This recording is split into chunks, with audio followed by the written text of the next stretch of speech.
Mga ka-from D, dito sa harap na to, dito sa place na to, igagawin kong parang Mayana Garden. Yung mga collection ko ng Mayana, dito ko itatanim para dito sila maging magandang tingnan at maging makulay.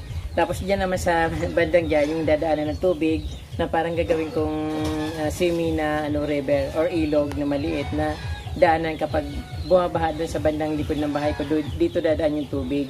So, sa gilid naman ng parang ginawa kong river na maliit, lalagyan ko ng mga bato na maliliit, then dadalo yung tubig sa gitna, parang ganun ka-from D. So, yung sa gilid ng ito, sa mga gilid ng parang ginawa kong kanal or ilog, tataniman ko ng mga makakulay na Mayana.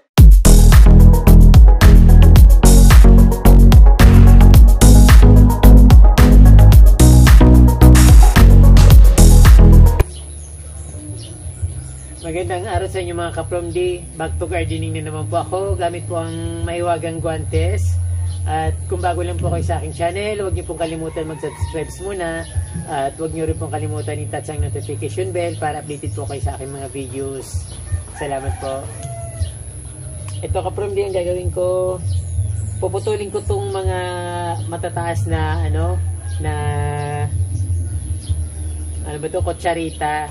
Kasi hindi siya masyadong gumaganda kapag hinayaan lang na tumaas. Although malago na siya, pero mas lumalago po kapag pinuputol kasi nagkakaroon siya ng maraming branch, mga branches sa mga bukong-bukong niya. So pag pinutol ko po siya, lalo siyang gaganda. Although hindi pa po ito masyadong matagal, pero kailangan ko pong putulin. So ayan po, medyo masukal na naman yung garden ko. Kailangan kong ulit-ulitin na pagandahin at kailangan maayos ko siya. Katulad din po dito na punong-puno na po ng mga kailangan ko po ulit ng maintenance para muli pong maging maganda yung nila pag-usbong at maging masaya yung mga halaman.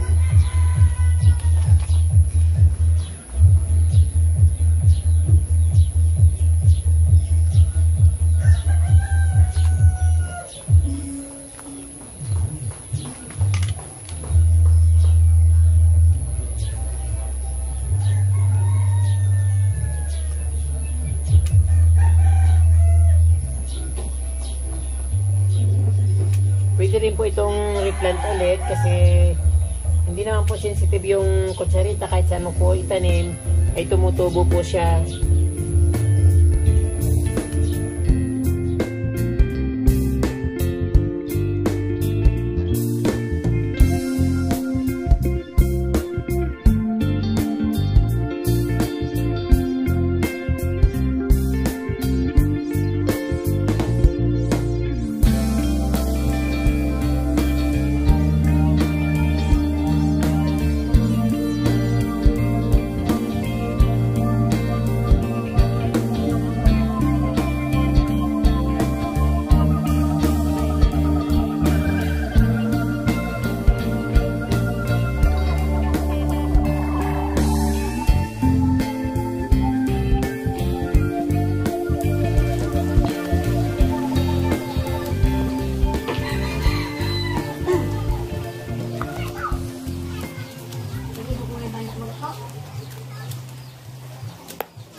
So ito kasi dito parang gagawin ko siyang daanan ng tubig, yung parang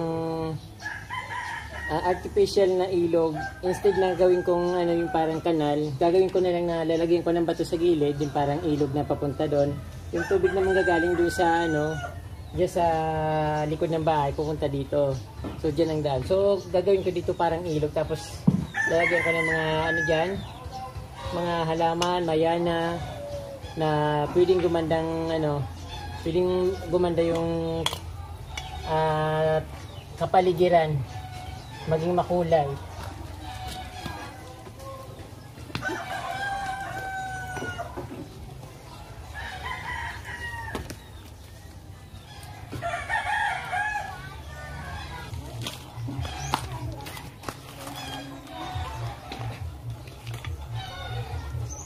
Yung mga bulate, ngayon kumakain ng lupa, tapos itatae rin sa ibabaw.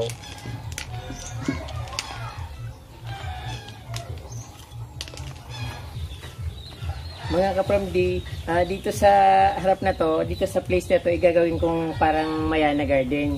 Yung mga collection ko ng mayana, dito ko itatanim para dito sila maging magandang tingnan at maging makulay.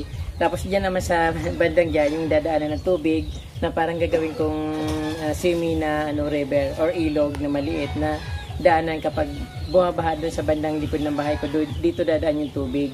So sa gilid naman ng parang ginawa kong river na maliit, lalagyan ko ng mga bato na maliliit, then dadalo yung tubig sa gitna, parang ganun ka from this. So yung sa gilid ng ito, sa mga gilid ng parang ginawa kong kanal or ilog, tataniman ko ng mga makukulay na mayana. So yun yung parang magiging mayana garden ko. Parang yung lahat ng mayana na collection na nakukuha ko sa ano, kung saan saan ako pupunta. So doon ko itatanim pahaba.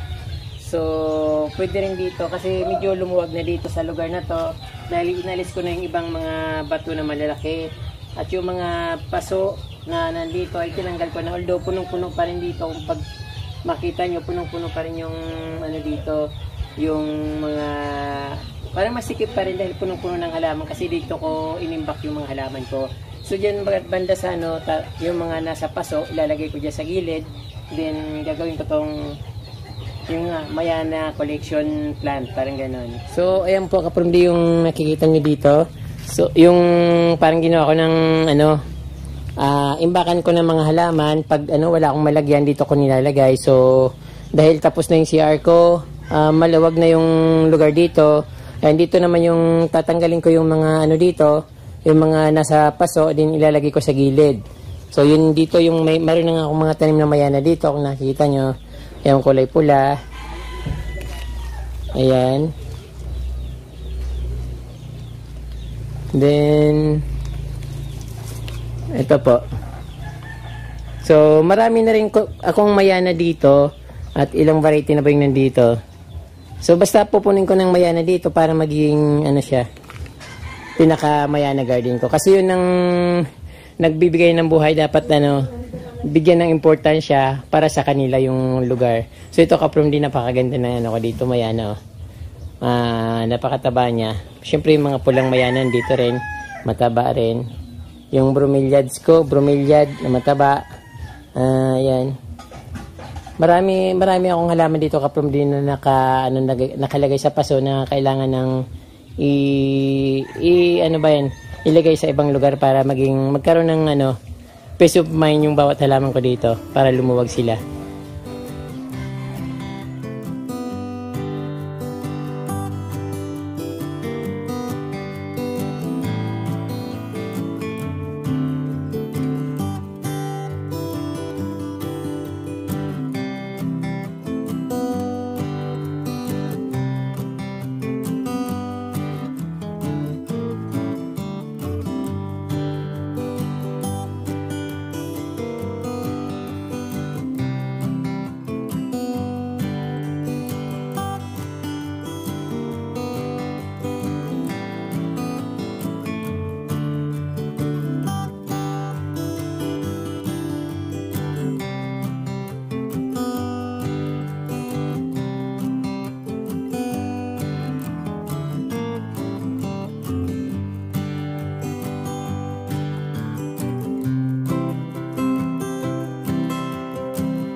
mga kaprom, dito yung yung gabi na ginugulay.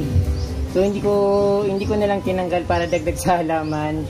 Tapos ito, yung alocasia na giant, hindi ko na tinanim ko siya dito kasi medyo pag maulan, matubig dito. Kaya ito, tinanim ko siya diyan. Then meron pa nga doon, tatlo, kasi lang yung parang natunaw yung iba kasi minsan pag mainit nawawala siya, then babalik din naman kapag bumalik yung ulan. So ngayon mabagyo dito, kaya makulimlim yung panahon.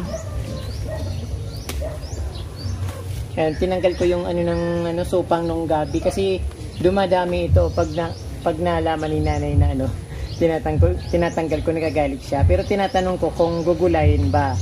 Sabi ayaw naman kasi marumi. So bakit ako magtatanim ng dito ng gulay kung hindi rin naman gugulayin? Kasi nga ang daming hayop dito, may mga aso, may mga manok, pabo, yung mga tae nila, yung mga pupo nila napupunta dito. So kaya hindi rin useless din magtanim ng gulay dito kasi yun nga, siyempre madidiri ka kapag marumi. Ayun, ay sabi ko tanggalin na lang kung hindi rin naman gugulayin.